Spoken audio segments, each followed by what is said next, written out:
안녕하세요. 부동산 비빌로트 송민지입니다. 최근 주택 매매가가 떨어지면서 전셋값도 하락세로 돌아섰는데요. 이러다 보니까 전세 세입자분들이 역전세난과 깡통 전세에 대한 고민이 늘어나고 있습니다. 혹시 내 보증금 못 돌려받으면 어떡하나 하고 전전긍긍 하신 분들도 많더라고요. 그래서 오늘은 이 전세 보증금 잘 돌려받는 법에 대해서 알아보려고 하는데요. 그럼 지금부터 여은봉 박사님과 함께 자세한 방법 알아보겠습니다. 시청자 여러분 안녕하세요. 오늘 제가 특별히 전세보증금 돌려받을 걱정하시는 분들을 위해서 영상 준비했으니까요. 오늘 영상 잘 보시고요. 고민 해결하시고 가시면 좋을 것 같습니다. 네, 박사님. 일단 제가 알기로 전세보증금을 보호받기 위해서 네. 가장 많이 쓰이는 방법으로 전세권 설정이란 방법이 있다고 알고 그렇습니다. 있는데요. 네. 이 제도부터 좀 설명을 해주실 수 있을까요? 네, 그러죠. 전세권 설정이란 말 많이 들어보셨을 거예요, 예전에. 임대차 계약을 여러분들이 하실 때 내가 낸 전세금을 가장 먼저 변제받을 수 있는 거를 말을 해요. 그리고 경매로 이제 또 넘어가는 경우에 내 전세금을 떼이지 않을까 이렇게 걱정하시는 분들이 이제 본인의 변제받을 수 있는 권리를 등기부에 표시를 해 두는 거예요. 그걸 이제 등기부에 표시해서 설정하는 것을 말하는 것인데, 일단 전세권 설정을 하게 되면 그 주택에 대해서 나중에 경매 들어가잖아요. 네. 경매가 들어가더라도 후순위 권리자나 기타 채권자들보다도 우선해서 전세금을 변제받을 수가 있게 돼요. 그러면은 쉽게 네. 말해서 만약에 부동산에 저당권이 잡혀 있거나 아니면 문제가 생겨서 경매로 넘어가게 되는 상황이 되더라도 네. 세입자가 가장 먼저 변제권을 가지게 되는 거네요. 그렇죠. 네. 근데 그렇습니다. 박사님, 이 전세권 설정 제도를 이용을 하더라도 실제로 전세금을 돌려받기까지는 조금 까다롭다고 들었어요. 네, 맞습니다. 이제 전세권 설정을 했다고 하지만 실제 또 경매로 넘어가게 되면 이 법적인 또 절차 잘 모르잖아요, 많은 분들이. 그렇죠. 네, 그리고 또 내가 아무리 또 우선 변제권을 또 갖기 때문에 어쨌든 뭐 돈은 나중에 돌려받을 수는 있어요. 그러나 그 절차가 또 굉장히 까다롭습니다. 그러다 보니까 대부분 세입자분들이 경매 절차를 또 잘 모르고 또 전문가 수준의 어떤 지식이 없으시잖아요. 이런 절차가 굉장히 까다롭고 실제로 돈을 받는 데까지는 또 상당한 시간이 또 오래 걸리다 보니까 정신적으로도 많이 힘들어 하시는 경우가 많아요.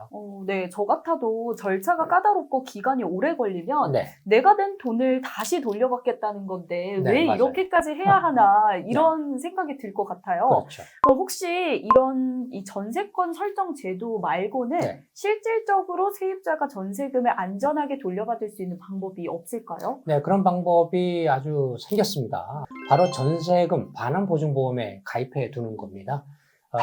기존의 이제 전세권 설정에 비해서 가입 절차도 아주 간단하고요.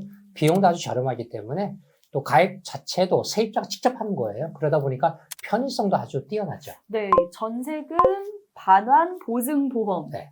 이 전세금 반환 보증보험이 기존의 전세권 설정과는 어떤 차이가 있는 걸까요? 네, 차이가 좀 있는데요. 일단 전세금 반환보증보험인 경우에는 전세 계약이 끝났을 때 집주인이 뭐 여러 가지 이유로 전세금을 돌려주지 않는 경우가 있어요. 이때 이제 보증회사가 먼저 집주인 대신 세입자에게 전세 보증금을 먼저 돌려주는 방식이 전세금 반환보증보험인데요. 보증회사는 이제 나중에 집주인에게서 따로 또 전세금을 받을 수 있는 그런 구조입니다.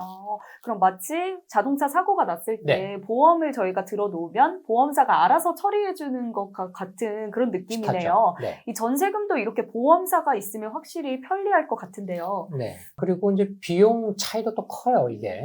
전세금 설정 방법은 전세금액의 0.2%의 어떤 등록세가 또 발생하게 되는데, 만약 전세금이 4억 원이라고 가정을 하면 등록세만 해도 약 한 80만 원 정도가 들어요. 여기에다가 이제 교육세와 수입 증지 비용이 또 추가로 드는데요. 다 더하게 되면 약 한 100만 원 정도가 들게 되죠.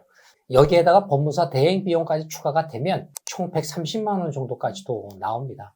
반면에 이제 전세금 반환 보증보험을 이제 가입하게 되면 보증금이 4억 원을 가정할 때 한국주택금융공사 보증인 기준으로 보면 한 32만 원 정도밖에 되지 않죠. 거의 100만 원이나 아낄 수 있네요. 네. 이 편리성으로 보나 금액적으로 보나 전세금 반환 보증보험이 훨씬 좋을 것 그렇죠. 같은데요. 그럼 가입은 어떻게 하는 걸까요? 네, 현재 이제 우리나라 전세금 반환보증보험 가입 기관이 총 3군데가 있습니다. 한 군데는 주택도시보증공사이고요. 또 다른 곳이 한국주택금융공사, 그리고 마지막 한 곳이 SGI 서울보증회사 이렇게 세 군데가 있는데요. SGI 서울보증보험은 민간기업이기 때문에 비용이 상당히 높은 편이에요. 그래서 대부분은 이제 뭐 한국주택금융공사에 가서 많이들 하시고 또 간혹은 또 주택도시보증공사에 가서 하시게 되는데 이 중에서도 제가 추천드리는 곳은 한국주택금융공사입니다. 왜냐하면 여기가 가장 또 저렴해요. 그래서 제가 적극 추천드립니다. 네, 제가 보니까 이 한국주택금융공사랑 SGI는 같은 조건인데도 거의 100만 원가량의 차이가 그래도 많이 나요? 나더라도, 네, 네. 제가 검색해보니까 그렇게 됐는데, 네. 이렇게 비용이 차이가 나면 보증 내용이 좀 다르지 않을까 이런 생각이 드는데, 이 보증 네네. 내용은 크게 다른 게 없을까요? 네, 보증 내용에서는 뭐 세 가지 기간 모두 다 다르지 않습니다. 예, 그렇기 때문에 일단 여러분들께서는 가입 비용부터 따져보시는 게 좋고요. 수수료 비용이 저렴한 한국주택금융공사를 먼저 가입하는 것을 추천드리는 거죠. 네, 그럼 가입 방법은 어떻게 될까요? 네, 일단 뭐 세입자의 주민등록, 주소지 관할지에 있는 지사에 찾아가셔야 돼요. 또는 이제 위탁은행에 방문해서 직접 가입하면 되는 거고요. 혹시 뭐 방문이 또 어려운 분들이 있잖아요. 그쵸. 뭐 직장 다니다 보면 또 이런 분들을 위해서 온라인 가입도 가능하기 때문에 온라인 가입은 스마트폰으로도 가입이 가능합니다. 24시간. 그래서 젊으신 분들은 스마트폰으로 또 가입하시는 분들이 계속 늘어나고 있습니다. 네, 그럼 가입을 할 때 따로 주의사항이 있다면 네. 어떤 게 있을까요? 일단 대리인 신청이 안 되는 거니까요. 반드시 가입할 때는 꼭 세입자 본인이 직접 방문해서 신청해야 하는 거고요. 이때 필요한 서류가 있어요. 뭐 신분증은 당연하고요. 주민등록 등본 한 통, 그다음에 전세계약서 있잖아요. 네. 예, 그 전세보증금이 나타나 있는 그런 전세계약서 하나. 또 전세보증금을 이체, 집주인한테 이체를 하게 되지 않는데 이체한 내역 있지 않습니까? 또 집주인한테 받은 영수증 뭐 이런 것도 준비해야 되고요. 그리고 전입세대 열람 내역, 부동산 등기부 등본도 있어야 되는 거고요. 이런 서류들이 필요하니까 미리미리 준비해서 가셔야 됩니다. 꽤 많네요.